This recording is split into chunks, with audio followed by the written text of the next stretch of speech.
Bonjour tout le monde, bienvenue au Polyglotta 2025 Salvador. Et maintenant, la première présentation en français du jour de Thaï chez Thaï, n'est-ce pas? C'est ça, exactement. Et nous venons de la même ville, je suis aussi de Fortaleza Ah, et super. je te connaissais déjà de Instagram. J'ai déjà vu quelques vidéos et c'est très intéressant de te à t'avoir ici au Polyglotta. Merci d'accepter l'invitation et Thaï va parler de son expérience en France, particulièrement à Paris. Parfait. Merci. Bon, bah, merci beaucoup pour l'invitation aussi. Je suis très heureuse d'être là. Bon, malheureusement, je suis pas à Salvador, mais j'aimerais bien. Donc, là, je vais commencer par partager mon écran. Attendez 2 secondes. Hop. Est-ce que vous voyez mon C'est écran? bon, c'est bon. C'est bon pour tout le monde? Parfait. Donc, bon, bah, déjà, bonjour à toutes et à tous qui sont là aujourd'hui. Donc, oui, aujourd'hui, j'aimerais bien vous parler un peu de mon expérience de master ici en France et quelques différences éducatives entre la France et le Brésil.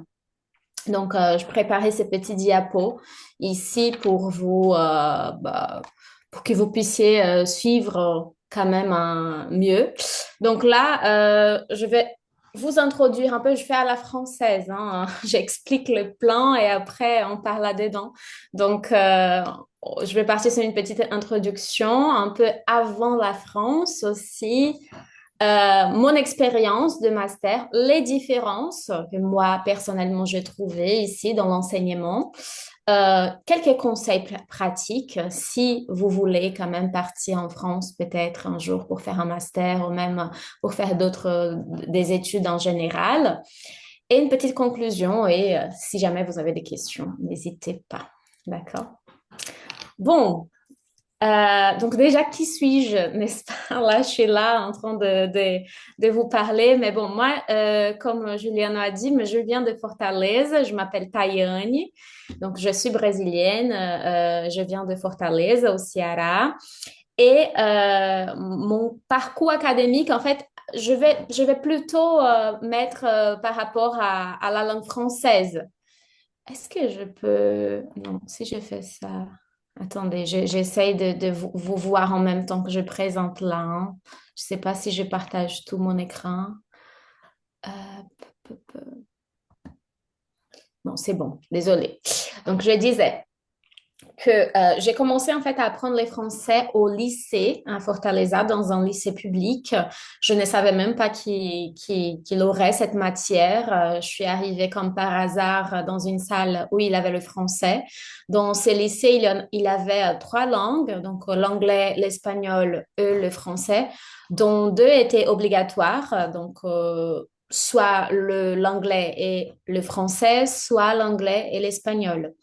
Donc moi, non, au contraire, pardon. Donc l'espagnol, soit l'espagnol, le français, soit l'espagnol, l'anglais. Donc moi, j'avais toujours étudié au collège, etc., l'anglais.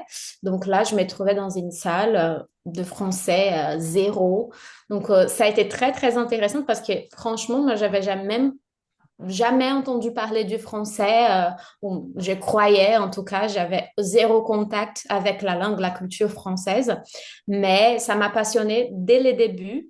Et je pense que le prof, il a bien vu. Donc, c'était comme ça qui a commencé. Et à la fin du lycée, il fallait choisir un cours à suivre, un parcours à suivre. Et j'ai décidé de me dédier à lettres, littérature française. Donc, au début, j'étais beaucoup plus attirée à la littérature, mais ça a changé. Après, j'aimais beaucoup plus la linguistique et donc la partie de didactique et tout ça. Donc, ma motivation principale pour rentrer en fait à l'université lettres françaises, c'était juste parce que j'aimais lire à l'époque et j'aimais les langues étrangères. Donc, je me suis dit, pourquoi pas? Et finalement, je ne regrette pas de mon choix. Ça a été super. Et il manquait un an pour finir ma licence à Fortaleza. Donc, j'ai étudié à l'Université fédérale du Ceará, donc l'Université fédérale du Ceará. Et quand il manquait un an pour avoir mon diplôme, j'ai décidé de visiter la France parce que j'avais une amie qui habitait, ça faisait un moment, et qu'elle m'avait dit, alors, viens, je peux t'héberger. Donc voilà, j'ai organisé un petit voyage à Lyon et je suis restée 2 mois à Lyon pour pratiquer la langue. Parce que sur les moments, je connaissais surtout la théorie. Je parlais déjà français, mais j'avais jamais pratiqué vraiment, hein, que en salle de classe. Donc, ça a été un petit défi, mais ça a été super bien. Et quand je suis allée, en fait, quand je suis venue en France pour la première fois, c'était vraiment dans un but juste touristique. J'avais même pas imaginé étudier ou habiter en France. Je pense que je n'imaginais pas en fait, juste parce que ça m'a jamais passé en tête, pas parce que ah c'est impossible, non, j'ai jamais pensé vraiment à la possibilité parce que je ne connaissais personne qui avait déjà fait. Et donc en arrivant ici, en rencontrant des gens, des Brésiliens surtout qui étudiaient, qui travaillaient en France, j'ai commencé à échanger un peu et c'était là le moment où je me suis dit, allez, je peux quand même essayer. Donc, je suis rentrée au Brésil pour finir la licence et m'organiser un peu pour découvrir comment c'était de vivre en France, qu'est-ce que je pourrais faire pour obtenir un visa, pour partir en France, etc. Donc, c'était un peu de là, cette motivation, donc d'une simple visite. Et après, ça fait déjà 6 ans donc, que j'habite à Paris, plus précisément. Donc, euh, avant la France, je pense que j'ai déjà un peu résumé aussi. Donc, je me suis un peu avancée là. Donc, dans cette décision de partir et pourquoi la France. Franchement, je n'avais jamais pensé à d'autres pays non plus. J'aimais beaucoup la littérature portugaise pendant ma licence. Donc, pendant un moment, j'ai pensé aussi au Portugal, à partir à Coimbra, par exemple, pour avoir une expérience à l'étranger. Mais c'était à la même époque que j'ai commencé à faire les stages au Brésil. Et j'ai découvert une passion par l'enseignement du français langue étrangère bah, tout de suite, ça m'a paru évident que c'était la France en fait. Et en arrivant ici, donc j'ai fait 2 masters. Donc je vais vous parler un peu des deux et plus précisément du premier master et pourquoi j'en ai fait deux en fait. Euh, Bah, en fait, avant de vous expliquer comment je fais les choix de mon master et comment ça a été l'inscription, etc., toute cette partie administrative, en gros, je suis venue ma première année en tant que fille au pair. Parce que pour venir en tant qu'étudiant en France, il faut absolument montrer une preuve d'argent en vrai. Et moi, je n'avais pas du tout d'argent pour montrer qu'en fait, ça va, je peux quand même financer mes études en France. Donc, la seule possibilité que j'ai trouvée euh, sans avoir cet argent à prouver, c'était en tant que jeune fille au pair. Mais j'avais quand même tout cherché et tout organisé en avance pour passer une année entière en tant que fille au pair, mais pour mettre de l'argent de côté et finalement pouvoir étudier. Bon, c'était en 2019, donc le semestre, l'année scolaire commence en septembre en France, donc je suis arrivée en août. Et dès mon arrivée, je me suis inscrite à une université, à l'université Sorbonne, en tant qu'auditrice libre. Donc, j'ai payé un prix symbolique, en fait, juste pour obtenir la carte étudiante, mais j'étais pas vraiment inscrite.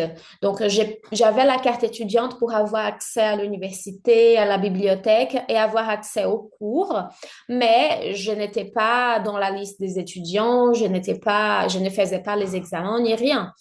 Mais pour moi, ça a été hyper important vraiment pour découvrir l'enseignement en France. Donc, et pour décider aussi si c'était vraiment une chose que je voulais faire ou pas. Donc, à l'époque, on pouvait choisir un peu au hasard ce qu'on voulait faire. Euh, C'était pas je vais m'inscrire en lettres et du coup je vais suivre toutes les matières en lettres. Non, bah j'ai pu faire quand même des matières au cinéma, en droit, en philosophie. Donc j'ai choisi un peu tout ce qui m'intéressait en général. Et c'était pour voir aussi si mon niveau de français, il était bien aussi pour suivre un cours tout entier en français. Ça a été super. Donc, franchement, j'ai beaucoup appris et c'était très intéressant aussi de voir différents domaines. Donc, j'étais sûre donc que l'année suivante, ça serait mon année en tant qu'étudiante. Donc, j'ai commencé à me préparer en fait pour ça. Et sauf que l'année où j'ai commencé mon master, c'était 2020. Donc, je pense que vous vous rappelez ce qui s'est passé en 2020. Donc, on avait les contextes sanitaires un peu difficiles. Donc, il avait le confinement, la pandémie. Et donc, mon master, malheureusement, il s'est pas passé comme prévu vu que j'étais dans un nouveau pays, dans un pays étranger où je connaissais personne, j'étais en train de m'adapter encore. Donc, je pensais que le master, en plus de m'aider à avoir une routine, en fait, c'était très récent aussi que je sortais d'un lieu académique. Donc, je finissais ma licence. J'ai donné déjà des cours de français au Brésil et de portugais, langue étrangère. Donc, j'ai travaillé déjà. Donc, tout de suite, tout ça est disparu. Donc, je me suis retrouvée dans une situation où je devrais rencontrer de nouvelles personnes, avoir une nouvelle routine. Donc, mon idéal, c'est que le master, il m'aide aussi à ça, à avoir cette routine de sortie, aller à la fac, voir mes camarades, etc. Et ça a été comme ça au début. Je pense que j'ai eu 2, 3 mois de cours en présentiel, mais tout de suite, on est parti en visio. Et donc j'ai fait le master en sciences du langage, langue française appliquée. Donc, avec un focus en langue française, en didactique de FLE, en fait, français langue étrangère. Donc, ça a été très intéressant, mais mes collègues, ils étaient surtout des, des étrangers aussi, donc beaucoup venant de l'Espagne. Donc, pendant les confinements, ils sont retournés en Espagne. Donc, les peu d'amis que j'avais fait, malheureusement, je n'avais plus à côté de moi. Euh, mais pour les niveaux académiques, ça a été très intéressant. Je pense que, en fait, on revient un peu de quand je suis arrivée en France avant de m'inscrire au master. La première chose que je fais en arrivant, c'était de demander l'équivalence de mon diplôme au Brésil. Parce que au Brésil, une licence, elle va durer entre 4 et 5 ans, en dépendant bien sûr du domaine. Ma licence au Brésil, c'était une licence de 5 ans parce que c'était une double licence en portugais et français. Et donc, la France est complètement différent en fait. La licence, elle dure 3 ans. Le master, c'est un complément de la licence. Ce n'est pas nécessairement pour quelqu'un qui veut travailler dans un lieu, dans un environnement académique ou avec la recherche. Non, c'est juste pour continuer la licence. Et du coup, c'est 2 ans de master. Comme j'avais déjà une licence de 5 ans au Brésil, en arrivant ici, j'ai demandé sur les sites Eric Narik donc l'équivalence. Et j'ai eu un niveau bac plus 4. Donc le bac ici, c'est l'équivalent au ENEM, on va dire un peu comme ça. Et donc, ils vont compter à partir de la date du NI combien d'années d'études vous avez en plus. Donc, si vous avez une licence en France, ça veut dire 3 ans de plus. Donc, vous avez un bac plus 3. Et donc, moi, en théorie, j'avais déjà un bac plus 5. Sauf que si j'ai déjà un bac plus 5, ça veut dire que je n'ai pas besoin de faire le master ici. Donc, ils m'ont donné un bac plus 4. Donc, j'ai pu entrer déjà à la dernière année du master. Donc, c'était très bien parce qu'en fait, ils séparent un peu vraiment. Donc, parce que les gens, ils peuvent faire juste la première année et obtenir juste un diplôme de une année de master. Bon, c'est pas conclu, mais quand même, ils peuvent. Et après, donc, une deuxième année un peu séparée. Donc, moi, je fais ça. Donc, je suis entrée directement à la deuxième année. Ça veut dire que ma première et dernière année de master, c'était déjà les moments où je devrais faire les stages et préparer mon rapport des stages, écrire tout ça. Donc, vous imaginez que c'était un peu tout ça qui arrivait au même moment. Et bon, comment faire des stages si toutes les écoles de langue sont fermées? Donc, ça a été un grand défi aussi parce que c'était obligatoire. Et, et en fait, c'était nouveau pour tout le monde. Et en France, bah, c'est, le système est moins technologique. Donc, ils ont dû tout de suite créer un nouveau site, voir comment préparer les examens, comment envoyer des documents aux élèves, aux étudiants. Donc, même ça, c'était pas trop prévu. Donc, j'ai dû faire mon stage en ligne aussi. Ça s'est bien passé. J'ai fini mon rapport de stage. J'ai pu envoyer tout ça. Donc, j'ai fini donc en 2021. Oui, c'est ça. Donc, en 2021. Donc là, tout s'est bien calmé. Mais même, on a continué en ligne jusqu'à la fin. Et par rapport à l'organisation de ce master-là, les professeurs, les étudiants, les méthodes de travail, donc ça, c'était assez différent en fait. Donc, je ne peux pas vous donner une idée précise de c'est comme ça parce que, comme je vous ai dit, les contextes étaient complètement bouleversés. Bon, donc, les méthodes que moi j'ai vécues à l'époque, je suis sûre, c'est pas du tout les mêmes méthodes d'aujourd'hui. On a dû ajouter une matière pour parler de l'enseignement à distance. Donc, ça a été une chose que même les profs, ils n'ont pas prévu et là, ils se retrouvaient. Donc, OK, maintenant, on a des sites qu'on peut utiliser pour faire des exercices avec les élèves. Maintenant, on a des choses, des jeux pour faire des cours plus dynamiques. Donc, c'était les professeurs en train de découvrir en même temps que nous, les étudiants. Donc, c'était assez marrant, on va dire comme ça, l'expérience. Mais la relation professeur-étudiante, elle est très différente ici en France aussi. C'est une relation un peu plus éloignée de ce qu'on a au Brésil. Même quand on a un directeur des thèses avec nous, des mémoires, où on peut échanger un peu plus, parler un tête-à-tête et tout. Euh, en France, les étudiants, ils doivent apprendre à être complètement autonomes. Et quand je dis complètement autonome, c'est vraiment même pas poser des questions aux profs. C'est beaucoup plus exposé, en fait. Les cours en général, euh, donc c'est les profs qui va venir et qui va parler, parler, parler, et il va finir et il va partir. Donc, il n'y a pas vraiment. Bien sûr, je parle de mon expérience. Donc, peut-être que dans d'autres endroits, à la Sorbonne Université, c'était comme ça. Donc, on n'avait pas vraiment les droits de donner un avis. On avait bien sûr les droits de poser une question à une autre, mais chacun a sa place. Il a vraiment ce niveau de hiérarchie que je pense qu'au Brésil, on a beaucoup moins. On est assez proche, on peut parler de certains sujets ouvertement avec le prof. Et non, ici, il y a cette distance. Je pense que je peux parler un peu plus de ça aussi. Je préparais un petit moment de différence entre la France et le Brésil.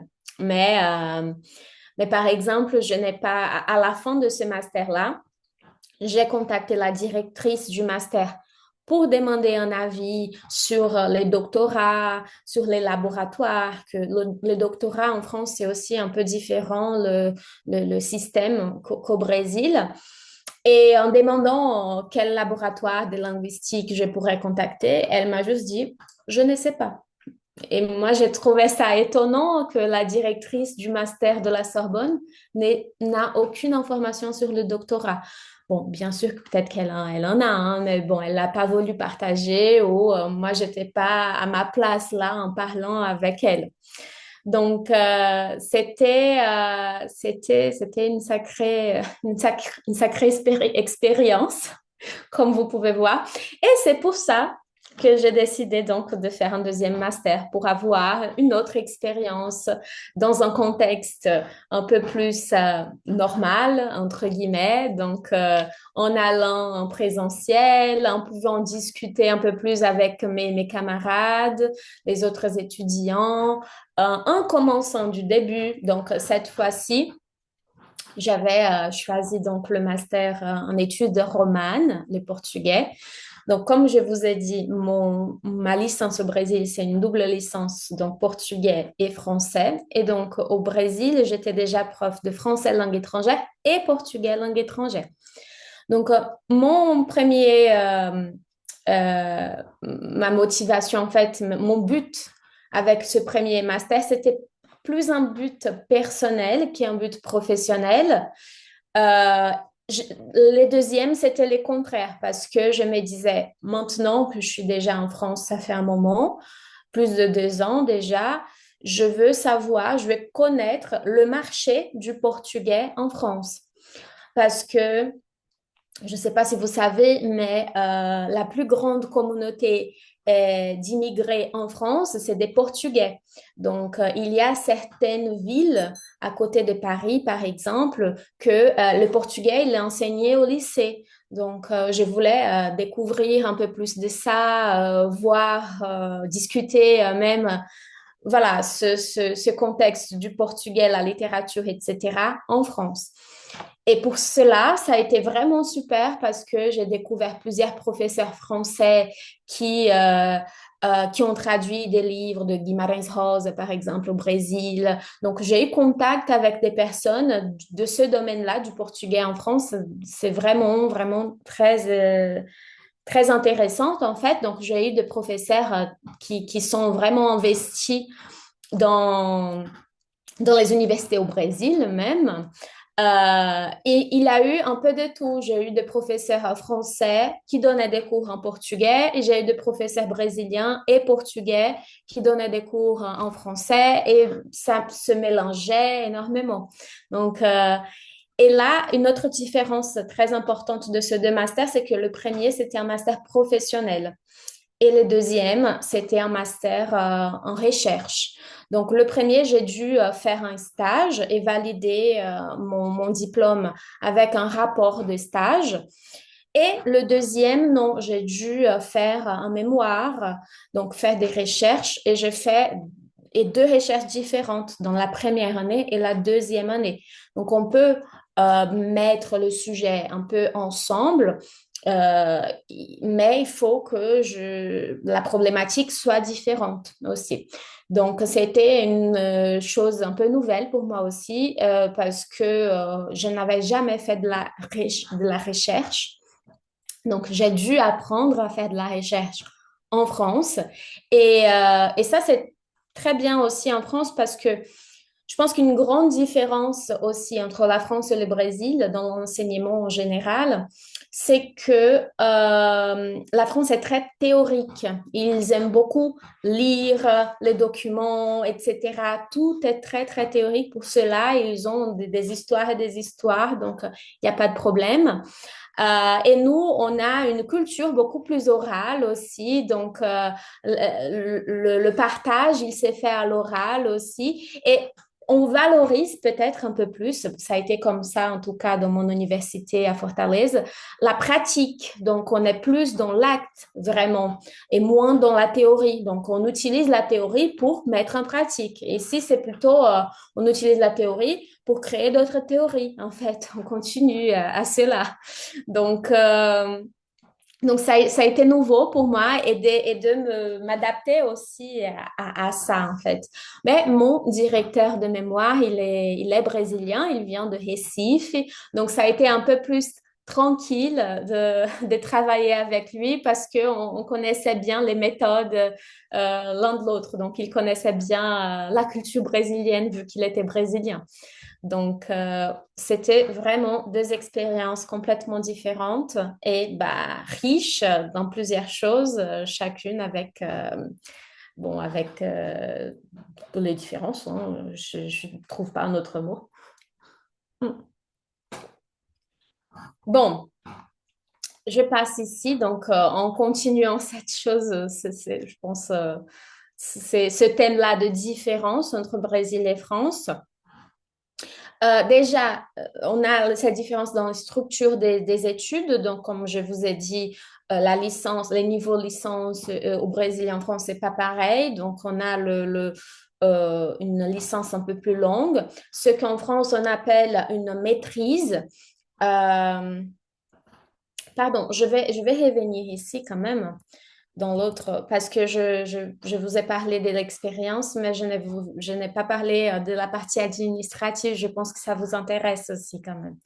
Donc, pour entrer dans ces deux masters, j'ai fait ma candidature directement de la France. Donc, je n'ai pas eu besoin de passer par le campus France.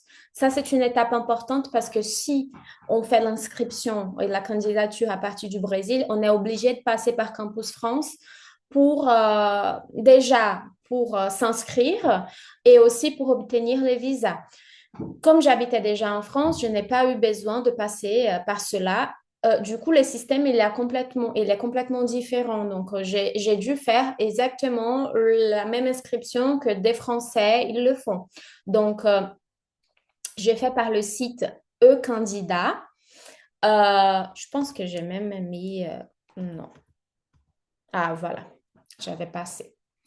Donc, j'ai fait par la plateforme e-candidat. Cette plateforme, elle existe pour, je ne vais pas dire des bêtises, mais presque toutes les universités. Donc, vous pouvez aussi rentrer sur le site trouver mon master.fr, si je ne me trompe pas, ou .com. Et là-bas, vous pouvez regarder un peu plus des universités par rapport aux villes que vous voulez habiter, où vous voulez habiter aussi.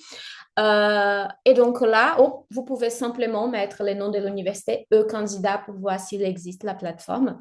Et là, c'est très simple. Vous créez un login, donc un compte, et vous pouvez avoir accès donc à offre de formation. Donc une fois que vous êtes là, offre de formation, vous allez choisir donc ici faculté des lettres et quel est le parcours que vous voulez suivre. Et en cliquant sur le parcours, vous avez déjà tous les documents que vous devez envoyer.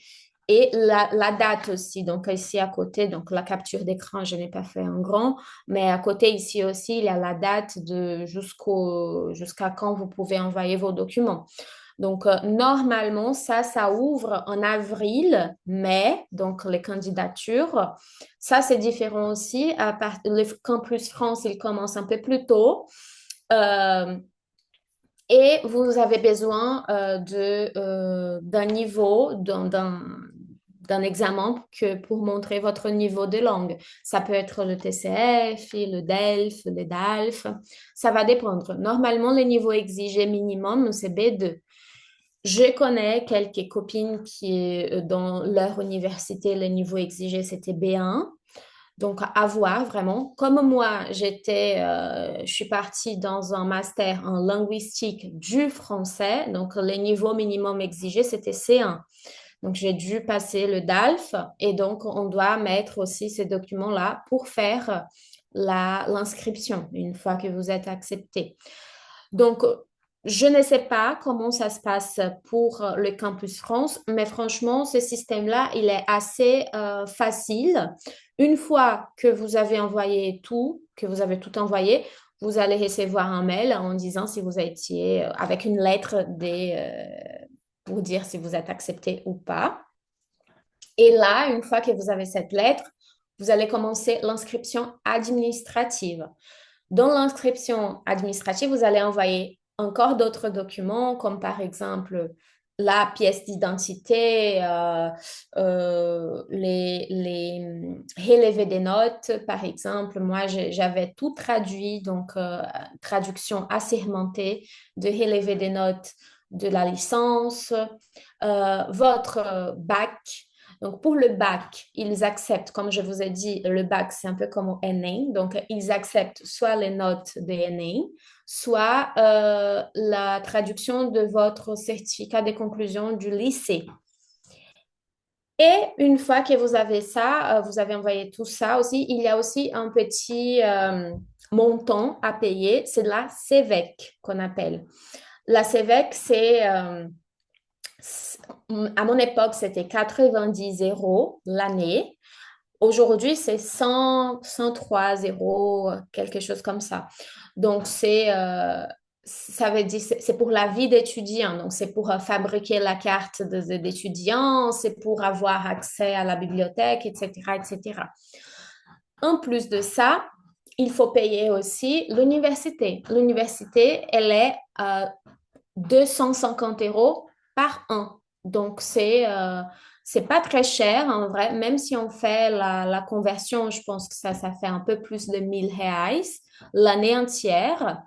Et ça va dépendre aussi des universités parce que en 2018, ils ont changé un peu aussi ils ont mis une loi où, où ils disaient en fait que les étrangers devraient payer un peu plus. Donc, c'est facultatif. Donc, ce n'est pas toutes les universités qui ont accepté ça.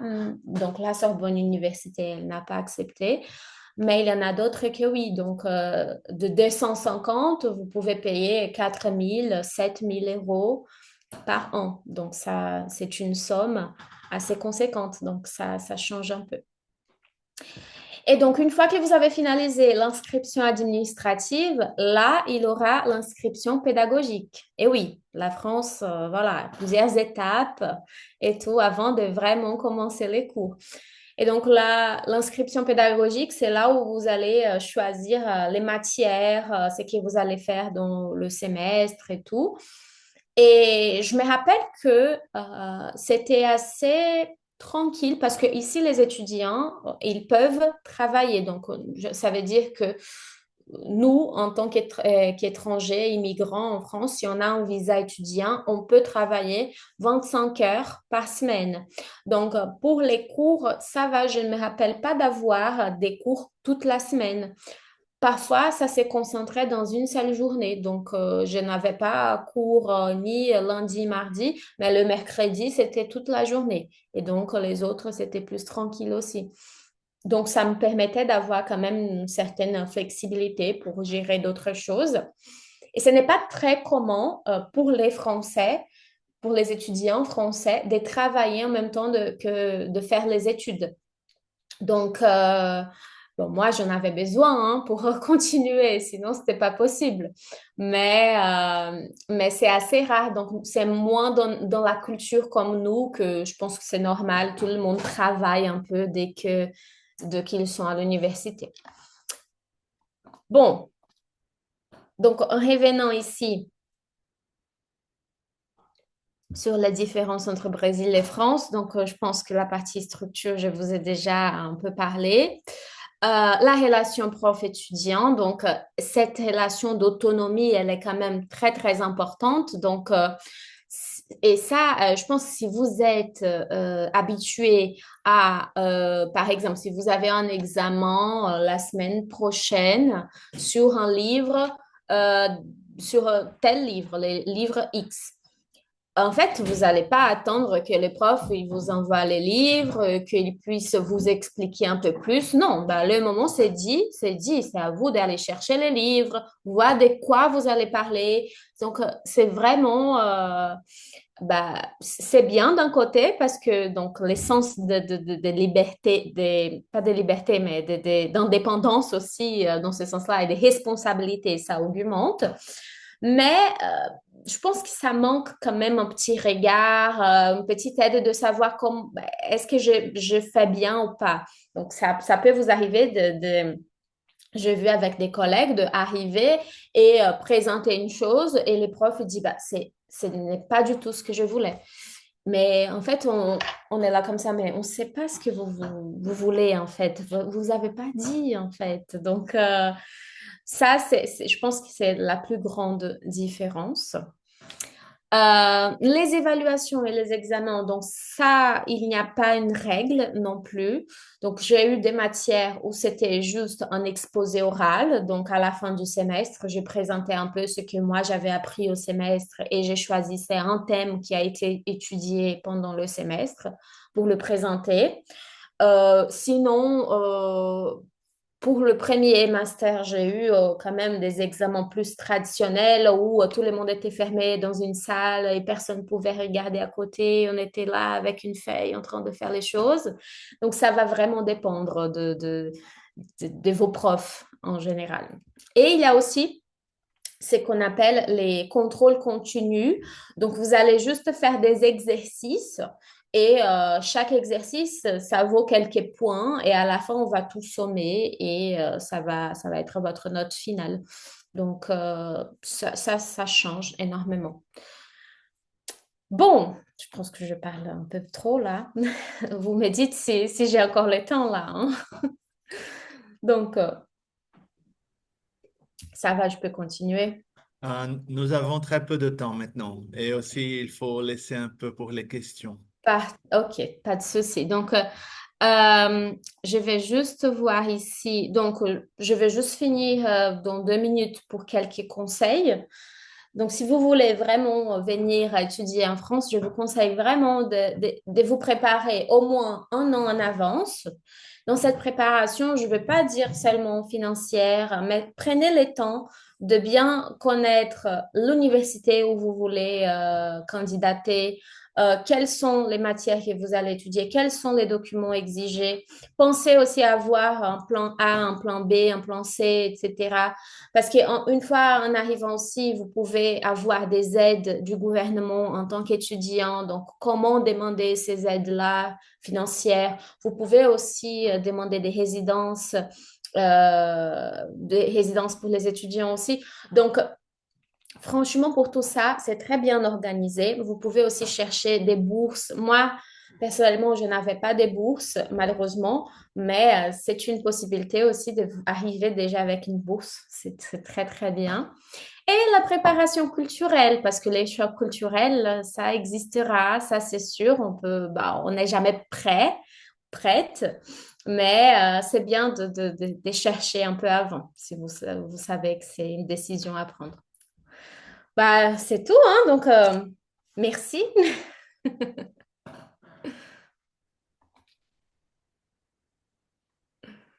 Donc, si vous avez des questions, n'hésitez pas, Et Tai, tu peux arrêter de partager l'écran bien maintenant? sûr.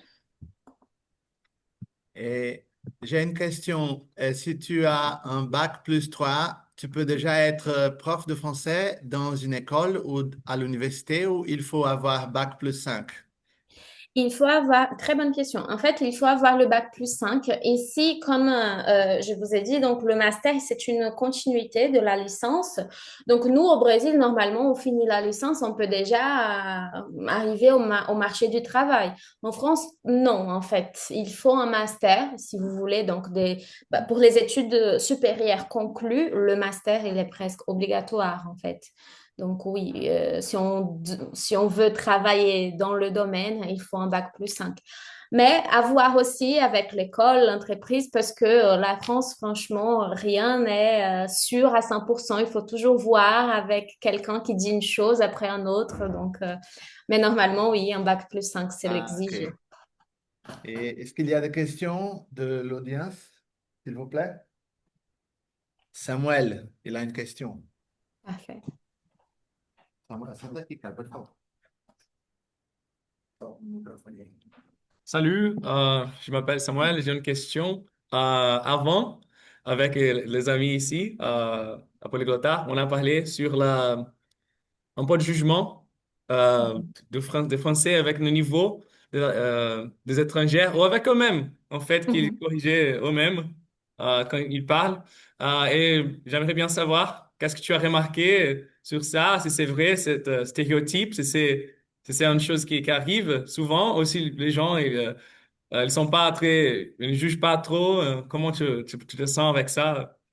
Très, très bonne question, en fait. Donc, dans les niveaux de langue, tu veux dire, c'est ça? Oui, c'est ça, c'est ça. Ok. Bah, en fait, je pense qu'il y a un peu de tout aussi. Bah, ça va dépendre. Moi, je suis à Paris. Donc, à Paris, tous les clichés de la France, c'est à Paris, en fait. Les gens, ils sont grossiers, ils marchent rapidement. Tout ça, c'est Paris, hein. Donc, on va dans d'autres villes, les gens sont beaucoup plus sympas. Donc, ça change énormément. Mais ici, en tout cas, je pense que les gens, ils ont un peu moins de patience. Moi, j'ai eu de la chance. Ben, ça veut dire, moi, quand je suis arrivée, j'avais déjà quand même un bon niveau de français. Et j'étais ouverte aussi à apprendre. Donc, je pense que les gens, ils ne s'autorisaient pas vraiment à me corriger. Ben, peut-être parce que moi, je répondais à l'auteur aussi, parce qu'il y a ça, hein. Les Français, ils aiment bien faire de piques. Donc, il faut répondre avec des piques aussi, parce que sinon, ils sont là, ah, ok, donc je peux parler comme je veux. Et non, c'est pas comme ça que ça se passe. Mais j'ai déjà eu, par exemple, de personnes qui venaient me parler. Je ne faisais pas de faute, mais la personne me disait, je ne sais pas si tu comprends ce que je veux dire. Je dis, bah, oui, je comprends en fait, pas de souci. Ou sinon, la personne, je n'ai pas entendu, je n'ai pas compris parce que la personne, elle parlait très bas ou parce qu'elle, je sais pas, mais pas vraiment des confusions avec la langue. C'était juste parce que la personne n'a pas parlé assez fort. Je dis, ah, pardon. Et la personne, à la place de répéter, elle expliquait. Non, en fait, une bouteille, c'est une chose. Je dis, mais non, j'ai compris. Donc, j'ai plein d'anecdotes de quelques copines qui ont été corrigées. Et je pense que, bien sûr, ça va dépendre de la personne que vous allez croiser. Mais en général, oui, les Français, ils aiment bien corriger. Ouais, ils sont pas très gentils. Merci bien, merci. Je vais vous présenter et poser la question. Bonjour, Bonjour. je suis Joao et j'ai une question. Quel était le choc culturel plus grand que tu as vécu là-bas en France? Très bonne question. Alors, j'ai eu quelques-uns. Je pense que le premier, je pense que les deux les plus choquants pour moi, c'était les Français, ils sont très directs. Et en fait, c'est rien contre toi, en fait. C'est juste leur façon d'être. Donc, parfois, les gens ils me disaient non. Et je comprenais pas pourquoi. Et nous, je pense que nous, le Brésilien en général, on a un peu des difficultés de dire non. On va toujours essayer de trouver des excuses. Donc, par exemple, juste pour, ah, tu veux boire un verre avec moi? Et puis, ah non. Je dis, mais qu'est-ce que j'ai fait? Oh là là. Je dis, non, non, c'est parce que je peux pas. Mais bon, propose donc du coup une autre chose. Donc, j'étais pas habituée à ça. Après, je me suis dit, OK, bah, maintenant je suis un peu comme eux. Moi aussi, je dis non. J'ai appris à dire non. Et la deuxième chose, c'est que je pense que les Français, ils sont très intéressés et très curieux. Et au début, je prenais un peu ça pour la méfiance un peu. Donc, par exemple, quand je disais, ah, je viens de Fortaleza, ils voulaient savoir combien d'habitants il avait, quelle était la taille de ma ville, quelle était... donc, ils me posaient plusieurs questions sur... je sais pas, si je racontais que j'étais prof de français, ils me posaient tellement de questions que je pensais qu'il se doutait de moi, qu'il se disait, bah, en fait, elle ne sait pas de quoi elle parle. Donc, j'avais cette sensation d'essayer de prouver des choses à chaque fois. Et après, j'ai vu que non, en fait, ils étaient juste curieux et ils voulaient juste montrer qu'ils étaient intéressés. Donc, je pense que c'est ça, c'était deux choses que j'ai eu du mal au début. Merci pour partager. Ouais. J'aime bien tes vidéos sur Insta, ok? Merci beaucoup. C'est Merci. trop cool, trop cool. Ah, merci, c'est gentil. Il y a quelques personnes ici dans l'auditorium, tu vois? Ah oui, bah, maintenant je vois tout le monde. C'est bien. Coucou. Il y a aussi d'autres salles ici, c'est pour ça que les personnes sont divisées. Ok. Mais alguma pergunta, pessoal? Pode ser em português também? Não? Pode ser em português, hein? A gente pode falar português. Quer em português você quer? Tá bom, tá bom. Tem mais duas aqui. Consegue? Salut, je m'appelle Sarah, je suis prof d'anglais. J'aimerais savoir sur, euh, sur votre expérience, comment t'as aidé avec, en tant que prof de français, comme ton échange, ton master a t'aidé à devenir un prof meilleur. C'est ça ma question. Parfait, très bien, très bonne question. En fait, je pense que surtout dans les niveaux culturels, parce que je pense que quand on va enseigner une langue étrangère, on ne peut pas dissocier de la culture. Et bon, bien sûr que moi j'habite en France, donc la culture française, je suis beaucoup plus intégrée, mais j'essaye toujours, donc comme j'habite aussi à Paris, donc c'est une ville très multiculturelle, donc j'ai pu euh, connaître, rencontrer des Québécois, des, euh, des Sénégalais, des Réunionnais. Donc, j'ai eu un peu ces côtés de, OK, le français les Français des Antilles, c'est pas la même chose que le français québécois, ce n'est pas la même chose que le français en Suisse. Donc, je pense que ça m'a beaucoup aidé aussi à préparer mes cours d'un point de vue culturel et, euh, et de voir aussi que rien est, comment on dit, précis. En fait, il n'y a pas une seule réponse, il n'y a pas une seule chose, donc une seule expérience. Donc, comme je vous ai dit, moi, j'ai pas eu nécessairement beaucoup de gens qui m'ont corrigé, mais par contre, j'ai plusieurs copines qui, jusqu'à aujourd'hui, les gens les corrigent tout le temps. Donc, démontrer un peu cette diversité en général, je pense que c'est très important dans la langue en général.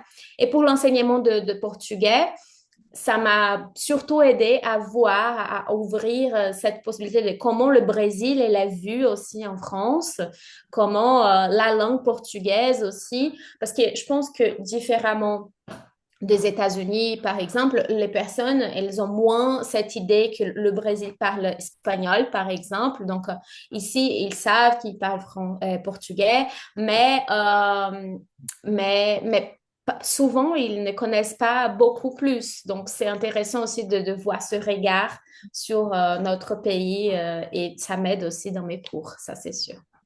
Merci. Merci beaucoup, Thay. C'est ça pour aujourd'hui. Et on va Merci à continuer à vous. t'accompagner sur Instagram et partout. Parfait, merci, merci, ça a été un plaisir. Donc, j'espère vous revoir un jour peut-être. Si jamais quelqu'un vient à Paris, vous pouvez faire signe. OK. Merci beaucoup. Au revoir. Bonne Bonne journée. journée. Au revoir.